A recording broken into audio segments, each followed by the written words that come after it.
Imagine surviving the horrors of war, like losing your family, losing everything, and carrying that pain with you for the rest of your life, and yet becoming one of the greatest musicians the world has ever known. This is the story of the legendary cellist János Starker, a man who turned discipline into survival, survival into music, and music into truth. Starker was born in Budapest, capital of Hungary, in 1924 into a Jewish family. Like many Jewish musicians, he was also a prodigy. At 6 years old, he was already performing in public. By the age of 8, he was teaching. His entire life seemed destined for music. But then came the war. In 1944, he and his entire family were sent to labor camps. Unfortunately, his two brothers did not survive. And then after the Nazis came the communists. Surviving one dictatorship was already a miracle.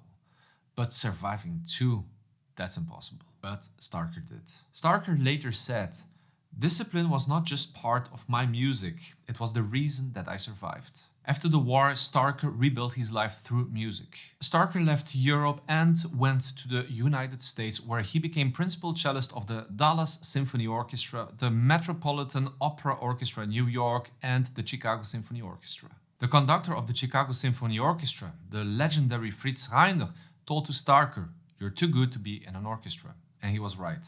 Starker became then a soloist, known for his revolutionary sound, clear, direct, and refined. Starker was always this very direct musician, so if you're familiar with his playing, you'll know what I mean. But he rejected sentimentality, no wasted emotion, no false drama, just the truth. But a part of being a performer, I think Starker's greatest gift was being one of the greatest teachers in the 20th century. At the Indiana University in Bloomington, he shaped generations of amazing cellists. Cellists that are worldwide soloists who are occupying very important places in orchestras. He wasn't always very gentle. He demanded honesty, preparation, and respect for the score, what is written in there. But still, his students adored him because they knew he was giving them the truth. And as he often said, talent is only potential. Without work, it is wasted.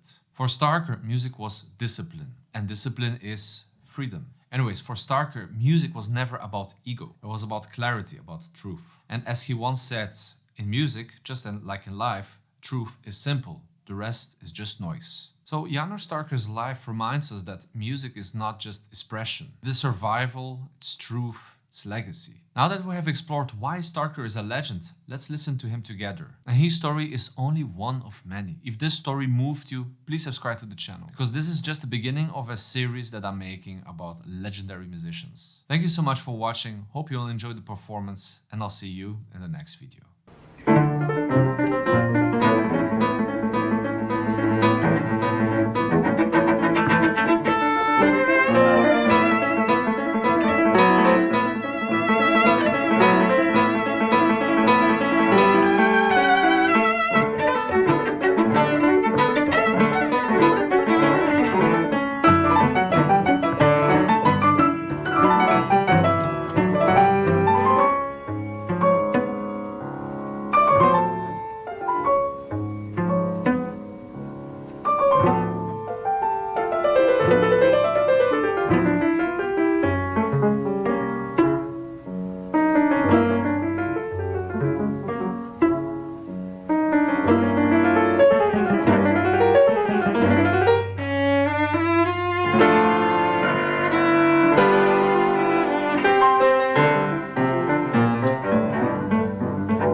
Thank you.